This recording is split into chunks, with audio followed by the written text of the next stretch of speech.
Creo que solo estabas en la pista, ¿no? Estaba un poquito más lejos Hamilton, atrás no te podían alcanzar más, pero sos mejor que el mejor del resto, porque mejor del resto sería ser noveno, porque son 4 equipos con dos pilotos. Ahora, mejor del resto. Octavo.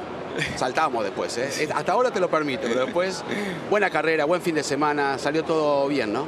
Sí, la verdad que muy feliz, contento con el resultado, contento con, obviamente, la mejoría, la performance que tuvimos este fin de semana, que fue realmente muy positivo, y obviamente que contento con los puntos, agradecido al equipo por el esfuerzo, por tanto esfuerzo haber traído las mejoras, el chasis nuevo, fue un paquete al final grande que, si bien no tenía el alerón de atrás, son mejoras muy grandes que me ayudaron a estar más competitivo y feliz de haber encontrado el rumbo y haber sumado puntos. La verdad que fue un fin de lindo, la largada muy complicada, algo pasó en el turbo que no tenía presión, no tenía potencia, perdí creo 5 puestos, pero después los pude recuperar en la 1, desciendo bien, haciendo unas buenas primeras curvas, así que contento con eso, contento con mi performance, hay que seguir laburando para mejorar para Canadá un poquito más, pero vamos por buen camino. Franco Colapinto se bajó del Alpine después de cruzar la bandera a cuadros en octavo lugar en el Gran Premio de Miami y dijo una frase que resume todo, que cierra un círculo, que marca un antes y un después en su carrera. Dijo que fue su fin de semana más perfecto en la Fórmula 1. No dijo el mejor resultado. No dijo la mejor clasificación. Dijo el más perfecto. Y esa palabra, perfecto, viniendo de un piloto que es brutalmente autocrítico, que siempre encuentra algo para mejorar, que nunca se conforma, tiene un peso enorme. Porque si Franco dice que fue perfecto, es porque realmente siente que todo salió como debía salir. Y tiene razones de sobra para sentirlo así. Repasemos lo que hizo este fin de semana. Octavo en la clasificación de la sprint del viernes, décimo en la sprint del sábado después de un toque con Verstappen que lo condicionó, octavo en la clasificación principal superando a Gasly por segunda vez consecutiva, y octavo en la carrera del domingo con 4 puntos en el bolsillo. 4 sesiones competitivas, 4 resultados sólidos, y una progresión constante que demostró un piloto en pleno control de su auto y de sus emociones. Pero lo perfecto del fin de semana no se mide solo en posiciones y puntos. Se mide en la sensación que Franco tuvo arriba del auto. En las primeras 3 carreras del año, Franco peleaba por pasar la Q1, quedaba lejos de Gasly, y cada sesión era una lucha contra un auto que no le respondía. En Miami, desde la primera vuelta de la práctica libre, todo fue diferente. El ritmo apareció naturalmente, las vueltas rápidas salían sin forzarlas, y la confianza para empujar al límite estaba ahí desde el principio. Eso es lo que hace perfecto a un fin de semana, no solo el resultado final, sino el proceso para llegar a ese resultado. La carrera del domingo fue la frutilla del postre. Franco tuvo una salida inteligente, evitó el caos de Verstappen girando y Antonelli perdiendo la punta, y se plantó sexto en los primeros metros. Después, el accidente escalofriante de Gasly con Lawson en la vuelta 6 lo dejó como el único Alpine en pista, cargando sobre sus hombros la responsabilidad de sumar para todo el equipo. Y respondió con una carrera impecable, gestionó los neumáticos, defendió posiciones contra Hamilton y contra Verstappen en diferentes momentos de la carrera, aprovechó la estrategia de paradas para llegar a estar cuarto momentáneamente, y cruzó la meta en octavo con 4 puntos que Alpine necesitaba desesperadamente. Los 4 puntos que sumó en la carrera tienen un impacto directo en la tabla de constructores. Alpine pasó a tener 21 unidades y se ubicó quinta, acortando la brecha con Red Bull que tiene 30. Para un equipo que terminó último en 2025, estar quinto en constructores después de 4 carreras es un logro descomunal. Y Colapinto fue el héroe de la jornada, el piloto que trajo esos puntos a casa cuando su compañero no pudo por circunstancias ajenas a su voluntad.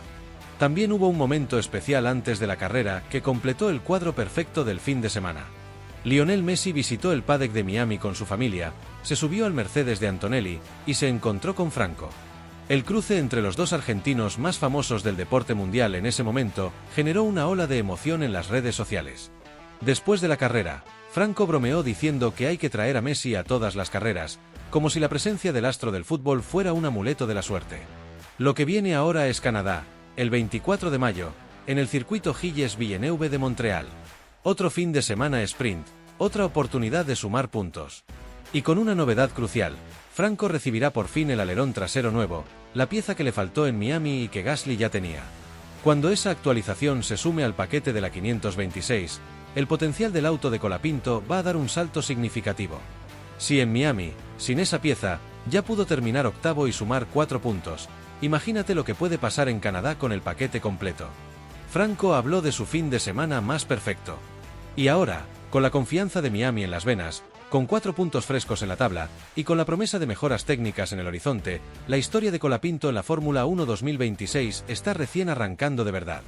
Y por otra parte, hay algo que está pasando dentro del equipo Alpine que nadie se esperaba, que pocos se animan a decir en voz alta, y que puede cambiar por completo la dinámica de la escudería para el resto de la temporada 2026. Franco Colapinto le ganó a Pierre Gasly en cada sesión del Gran Premio de Miami. No en una sesión. No en dos. En absolutamente todas.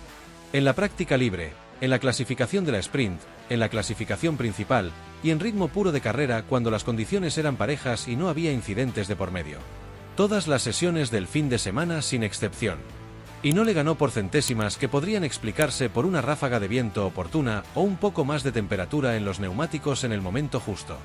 Le ganó por márgenes que en la Fórmula 1 son enormes, significativos, imposibles de ignorar o de atribuir a la casualidad. Esto no es un dato menor que se pierde en la montaña de estadísticas del fin de semana. Esto cambia toda la ecuación interna del equipo. Vamos a los números, porque los números no mienten y en este caso cuentan una historia fascinante que merece ser analizada en detalle. En la clasificación de la sprint del viernes, Colapinto marcó 1 minuto y 29,32 segundos y Gasly hizo 1 minuto y 29,474 segundos. Diferencia, 154 milésimas a favor de Franco. Suena poco si no conoces los márgenes de la Fórmula 1, pero en esta categoría, donde los autos dentro del mismo equipo comparten absolutamente todo el paquete técnico salvo el piloto sentado adentro, 154 milésimas es una diferencia brutal. Es la distancia entre quedar octavo y quedar décimo, entre estar cómodo dentro de la Q3 y estar raspando para no quedar afuera. Pero la cosa no paró ahí, sino que se intensificó. En la Q1 de la clasificación principal, Colapinto le sacó 382 milésimas. 382 milésimas con el mismo auto, los mismos ingenieros trabajando en el setup, el mismo motor Mercedes, la misma gasolina sostenible, los mismos compuestos de neumáticos Pirelli. 3 décimas y media de ventaja en condiciones idénticas.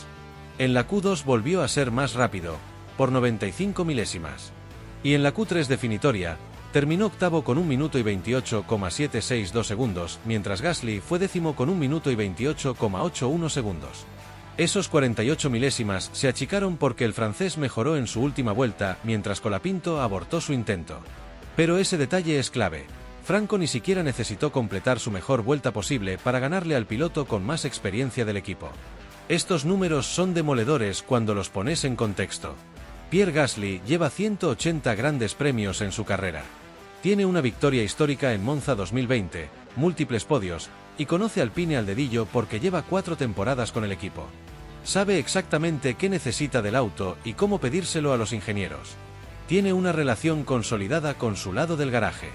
Colapinto tiene 22 años, está corriendo su primera temporada completa desde el inicio, y hace un año manejaba el peor auto de la grilla sin poder hacer nada al respecto. Lo que hace todavía más meritorio el rendimiento de Franco es que Gasly tiene una ventaja técnica concreta. Lleva el alerón trasero actualizado que Colapinto no recibirá hasta Canadá. En carrera, donde la carga aerodinámica trasera es fundamental para cuidar los neumáticos y mantener la estabilidad, esa diferencia es real y cuantificable. Y aún así, en ritmo puro de una vuelta, Colapinto es más rápido. Si con una desventaja técnica le gana, la pregunta obvia es qué va a pasar cuando tenga exactamente el mismo paquete. En la sprint, el toque con Verstappen dejó a Franco detrás de Gasly y desde ahí fue imposible recuperar la posición. Gasly terminó octavo y sumó 1 punto, Colapinto décimo sin nada. Pero los datos internos del equipo muestran que los tiempos de vuelta de ambos eran prácticamente idénticos cuando no había tráfico. La diferencia la hizo la posición en pista, no el talento. Lo que se empieza a dibujar en Alpine es un escenario que Flavio Briatore y Steven Nielsen deben estar analizando con lupa. Si Colapinto sigue ganándole a Gasly en clasificación de manera consistente, la jerarquía interna del equipo cambia. En la Fórmula 1, el piloto que clasifica adelante recibe prioridad en la estrategia de carrera, mejores paradas, undercuts a su favor, protección del compañero cuando conviene. Si Franco se establece como el referente los sábados, todo el apoyo logístico se inclina hacia su lado del garaje. Y Gasly no es un piloto que acepte eso sin pelear. Lo vimos en Red Bull, lo vimos en Alfa Tauri. Es un competidor feroz que no se rinde fácil. Franco lo manejó con una madurez que sorprende. Dijo que está orgulloso de la doble Q3, que el equipo se lo merece, que los resultados de ambos demuestran que el auto es competitivo. No se pavoneó, no mandó indirectas, no celebró haber vencido a su compañero como si fuera una victoria personal. Habló del equipo primero, de los ingenieros segundo, y de su propio rendimiento tercero. Pero en la pista, cada cual pelea por lo suyo. Y en esa pelea interna, este fin de semana, Colapinto ganó de punta a punta sin discusión posible. Lo que viene puede definir la temporada completa para ambos pilotos, y la historia de la Fórmula 1 está llena de ejemplos de cómo una batalla interna cambió el destino de un equipo entero. Cuando Leclerc empezó a ganarle a Vettel en Ferrari, la dinámica del equipo cambió para siempre. Cuando Verstappen superó a Ricciardo en Red Bull, el australiano terminó yéndose. Cuando Hamilton llegó a McLaren y le plantó cara a Alonso, el doble campeón del mundo no aguantó y se fue. No estoy diciendo que Gasly se vaya de Alpine, pero sí que la presión de tener a un compañero más joven, más hambriento y más rápido te obliga a reaccionar. Y la forma en que Gasly reaccione en las próximas carreras va a ser determinante. Hay otro factor que no se puede ignorar y que juega a favor de Colapinto en esta ecuación interna: la edad. Franco tiene 22 años y está recién empezando. Gasly tiene 30 y está en la mitad de su carrera. Para Alpine, que piensa a largo plazo, invertir en el desarrollo de un piloto que va a estar en su mejor momento durante los próximos 10 años tiene más sentido estratégico que apostar todo a un piloto que, por más experimentado que sea, tiene menos recorrido por delante. Eso no significa que Gasly no sea valioso, porque lo es enormemente. Pero sí significa que si Colapinto demuestra que puede ser consistentemente más rápido, la balanza se inclina naturalmente hacia el argentino. Miami fue el primer capítulo de esta batalla interna. Canadá será el segundo, y ahí Franco tendrá el alerón trasero nuevo, así que las excusas técnicas se terminan. Si con las mismas herramientas Colapinto le vuelve a ganar a Gasly, el mensaje va a ser imposible de ignorar. Y si Gasly reacciona y le gana de vuelta, entonces tendremos una pelea interna espectacular que va a elevar el nivel de todo el equipo. De cualquier manera, Alpine gana. Y nosotros, como espectadores, también. Y por otra parte, Alpine llamó a Colapinto de urgencia a Silverstone, en plena pausa de la temporada, cuando prácticamente ningún otro equipo estaba rodando. La mayoría de los pilotos en ese momento estaban de vacaciones o haciendo actos de marketing. Franco se estaba subiendo a su A526 para marcar 200 kilómetros que pueden cambiar el rumbo del campeonato. ¿Por qué tanto misterio alrededor de este test? Porque lo que Alpine está preparando para Miami no es lo que todos creen. Antes de entender la magnitud de lo que pasó en Silverstone, hay que saber por qué existe esta pausa tan larga en el calendario 2026. Las carreras de Bahrein y Arabia Saudita, que estaban programadas para abril, fueron canceladas por el conflicto bélico en Oriente Medio. Esas dos fechas dejaron un hueco de casi un mes entero sin competencia, algo que en la Fórmula 1 moderna es prácticamente inaudito. La mayoría de los equipos aprovecharon para descansar, hacer simulaciones en fábrica o preparar actualizaciones. Alpine hizo algo diferente. Puso a rodar a su piloto argentino en uno de los circuitos más icónicos del mundo. Y acá viene el primer contraste que nadie estaba esperando. Este test no fue improvisado ni fue un simple día de fotos bonitas para redes sociales. La normativa de Fórmula 1 permite a cada equipo realizar hasta 2 días de filmación por temporada, limitados a 200 kilómetros y con neumáticos de demostración exclusivamente. Alpine ya había usado su primer día de filmación del año en enero, y en esa oportunidad fue Pierre Gasly quien rodó. El segundo, el que corresponde a este momento, fue exclusivamente de Colapinto. Eso dice mucho. En un equipo donde la jerarquía interna es un tema constante de debate, Alpine decidió que la segunda sesión de rodaje especial del año 2026 era para Franco. Ahora bien, ¿qué significa exactamente rodar 200 kilómetros con neumáticos de demo? No es lo mismo que clasificar un sábado bajo presión o entrar a boxes en plena carrera con el coche de seguridad amenazando tu estrategia. Es algo mucho más valioso en este momento del año. Es tiempo puro de aprendizaje, sin cronómetros que presionan, sin medios que juzgan cada décima de segundo. Es Colapinto y sus ingenieros hablando el idioma del coche, ajustando setups, probando respuestas aerodinámicas, entendiendo los límites de la 526 en condiciones en las que normalmente no hay oportunidad de explorar. Y esto es crítico porque la temporada 2026 introdujo el mayor cambio de reglamento técnico desde 2014. Los coches son más cortos, más ligeros y cuentan con aerodinámica activa, es decir, alas que se mueven en tiempo real para maximizar la velocidad en recta o el agarre en curva. A esto se le suma el nuevo sistema de propulsión, donde el motor eléctrico tiene casi el doble de potencia que en generaciones anteriores, y el llamado EverTac Mode, que reemplaza al DRS para facilitar las maniobras de adelantamiento. En un contexto así, Cada kilómetro que Colapinto puede rodar en condiciones controladas es oro puro para su desarrollo como piloto en este nuevo mundo técnico. El inicio de temporada del argentino ha sido de más a menos en cuanto a resultados, pero de menos a más en cuanto a comprensión del monoplaza, al menos eso sugieren sus propias declaraciones. En Australia terminó 14º. En China logró el 10º puesto, que por ahora es su mejor resultado del año y el que le dio su primer punto con Alpine. En Japón llegó 16º, con la queja clara después de la carrera de que el tráfico y el coche de seguridad le impidieron mostrar el verdadero ritmo que la 526 tenía ese día. Que el equipo haya decidido invertir el segundo día de filmación del año en él, y no en Gasly, que es quien más puntos lleva, es una apuesta implícita. Alpine está invirtiendo tiempo y recursos en el desarrollo de Colapinto, no solo en sus resultados inmediatos. Lo que se recopiló en esas horas en Silverstone no es solo información aerodinámica o de puesta a punto. Es también confianza. El vínculo entre un piloto y su ingeniero de pista en la Fórmula 1 moderna se construye en momentos exactamente como este, sin cronómetros, sin prensa, sin la presión del paddock.